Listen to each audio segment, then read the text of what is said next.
আছে, শ্রীরাম পাঁচালীর সাথে বাল্মীকি রামায়ণের পার্থক্যটা আছে, আত্মার পার্থক্য আছে। কোথায় কোথায় আছে সেটাই তো এখানে আলোচনা করব।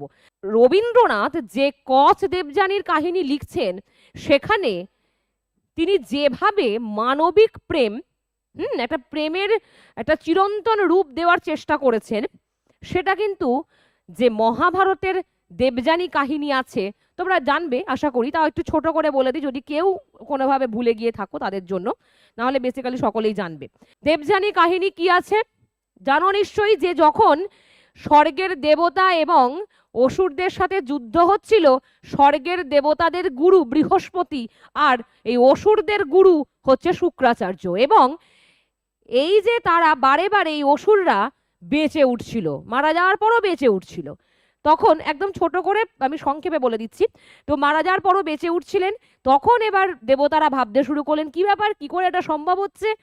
তখন জানা গেল যে শুক্রাচার্য আসলে মৃত সঞ্জীবনী তার মন্ত্র জানেন, সেই সঞ্জীবনী দ্বারা তিনি আবার তাদেরকে জীবিত করছেন। ঠিক আছে, তখন এবার বৃহস্পতির পুত্র কচকে পাঠানো হয় যে ঠিক আছে তুমি যাবে যে শুক্রাচার্যের কাছে, অর্থাৎ গুরু শুক্রাচার্যের কাছে গিয়ে তুমি শিখে আসবে এই মৃত সঞ্জীবনী মন্ত্র। তখন এবার কচ গেল এবং যাওয়ার পরে তিনি বলেন ঠিক আছে আমি তোমাকে এই শিক্ষা দেব। সহস্র বছর, হাজার বছর। এবার মহাভারতের একটুখানি এই এই ইয়েটা নিয়ে একটু গন্ডগোল হয়, অনেক সময় দেখা যায় যে অনেকে সমালোচনা করেন যে কি করে হাজার বছরের প্রসঙ্গ আসছে ইত্যাদি। যাই হোক, সেটা অন্য অন্য বিষয়, বলতে গেলে আবার অনেক কথা আসবে, আবার না হয় পরে একদিন বলবো। তো এবার হচ্ছে আপাতত এইটুকু শুনে রাখো, তো এবার সহস্র বছরের প্রসঙ্গ আসছে, তো সহস্র বছর যাবে, তারপর ওই শিক্ষাটা শিখবে কচ। ঠিক আছে, এইবার পাশাপাশি দেবতারা এটাও বলেছে যে যেহেতু শুক্রাচার্যের একজন কন্যা আছেন এবং তার নাম দেবযানী, তাহলে দেবযানীর সাথে যদি একটু সম্পর্কটা ভালো করা যায় তাহলে শিক্ষাটা পেতে সুবিধা হবে, যেটা খুবই একটা কূটনৈতিক বুদ্ধি। এবার কিন্তু তাই হয়, কচ আসে এবং দেবযানীর সাথে একটা ভালো মতো সম্পর্ক, মানে ওই গান টান তাকে শোনায় ইত্যাদি, একটা সুন্দর সম্পর্ক গড়ে ওঠে। পরবর্তী সময়ে দেখা যায় যে এই কচকে বারে বারে মানে মেরে ফেলার প্রসঙ্গ আসে, কারণ ওই যারা অসুররা তারা বুঝতে পেরে যায় যে এরকম কচ আসলে এরকম একজন দূত যে হচ্ছে এরকম এই শিক্ষাটা নিতে এসেছে। ঠিক আছে, তাদের শত্রু। তো এরকম 3বার মৃত হওয়ার কথার প্রসঙ্গ আছে, তা আমি প্রত্যেকটা বলছি না, লাস্টেরটা শুধু বলছি। সেটা হচ্ছে যে লাস্ট বারে যখন এই অসুররা তাকে বারবার মেরে ফেলছে, লাস্ট বারে কি হয়েছে, শেষে একদম তাকে মানে মেরে ফেলে পুড়িয়ে দিয়ে সেটাকে আবার ওই যে যে ভস্যটা সেটাকে আবার খাইয়ে দিয়েছে শুক্রাচার্যকে। ঠিক আছে, যাতে করে সে আর বেঁচে না ফেরে, কারণ না হলে তাকে যে দুবার তাকে মেরে ফেলার পরও তাকে আবার বাঁচিয়ে ফেলেছিল এই শুক্রাচার্য দেবযানীর কথায়। ঠিক আছে, যেহেতু কন্যা ভালোবাসে কি করবে, তখনই শেষে কি হয়, ওই যে পেটের ভিতরে বুঝতে পারে যে শুক্রাচার্যের পেটের ভিতরই আসলে কচ আছে, কচ সব কথা খুলে বলে। তখন এবার শুক্রাচার্য বলে যে এরকম ঠিক আছে, তাহলে আমি তোমাকে উদ্ধার করছি, তুমি বেরিয়ে আসার পরে আমি তোমাকে পেটের ভিতরই শিখিয়ে দিচ্ছি মৃত সঞ্জীবনী যে মন্ত্র, তুমি তারপরে বাইরে এসে আমাকে বাঁচিয়ে নেবে। যথারীতি তাই হয়। সেটাই হওয়ার পরবর্তী সময় যখন তার শিক্ষা টিক্ষা শেষ হয়ে যায়, তখন সে চলে যাওয়ার জন্য তৈরি হচ্ছেন। এবার কি হয় যে দেবযানী তার আগে থেকেই জানিয়েছে যে তাকে বাসে কচকে।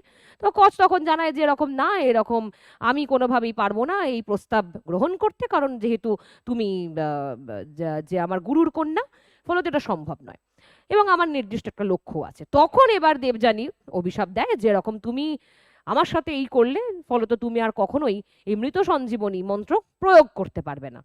কিন্তু ওই একটা ফাঁক থাকে সবসময়, প্রয়োগ করতে পারবে না কিন্তু কাউকে শেখাতে পারবে, নিজে প্রয়োগ না করলেই বা কাউকে শিখিয়ে দিল সে তো প্রয়োগ করবে।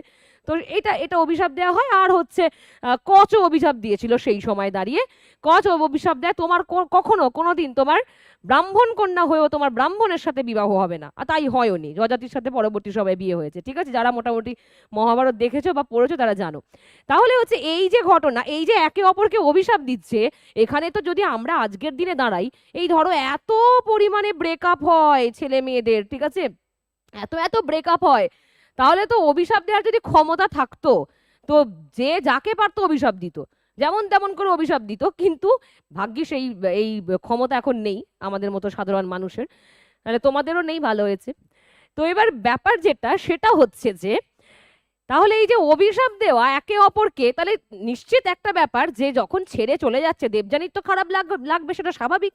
আর এটা তো মানে প্রথম নয় যে এই এই নারী প্রত্যাখ্যান, তোমরা তো জানো এটা ইয়ের ক্ষেত্রেও দেখেছো, শূর্পণখার ক্ষেত্রে দেখেছো।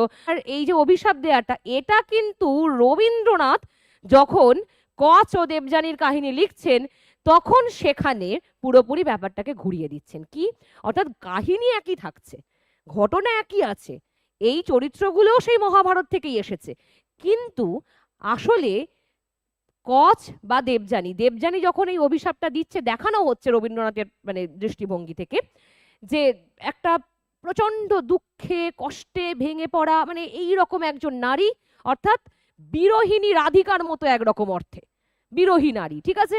তারপরে কচ উত্তরে কি বলছে, তুমি ভালো থেকো, তুমি তোমার সকল স্বপ্ন পূর্ণ করো, মানে এটা কাব্যের আকারে বলা আছে, আমি তোমাদের বলছি। তো এটা হচ্ছে কচ বলছে, অর্থাৎ এখানে কিন্তু অভিশাপের একে অপরের বিষয় নেই, বরং কি দুজনের মধ্যে সুন্দর প্রেম ছিল, কিন্তু তাকে ছেড়ে চলে যেতে হচ্ছে, এই রকম জায়গা দেখানো হলো। তাহলে আশা করি বুঝতে পারছো যে মূল সুরটাই ভিতর থেকে পরিবর্তন হয়ে গেছে, শুধু চরিত্রগুলো তাদের কাজ করেছে, কিন্তু আসল যে সুর অর্থাৎ আত্মা, কাব্যের একটা আত্মা হয়তো, সেই জায়গাটাই পরিবর্তিত হলো। তাহলে এবার নিশ্চয়ই বোঝা গেছে যে কেন বাল্মীকি রামায়ণের সঙ্গে কৃত্তিবাসী রামায়ণের আত্মার প্রভেদ ঠিক রবীন্দ্রনাথের কচ দেবযানীর সাথে মহাভারতের দেবযানীর কাহিনীর প্রভেদের মতোই, মাপে না হলেও যাতে তাই।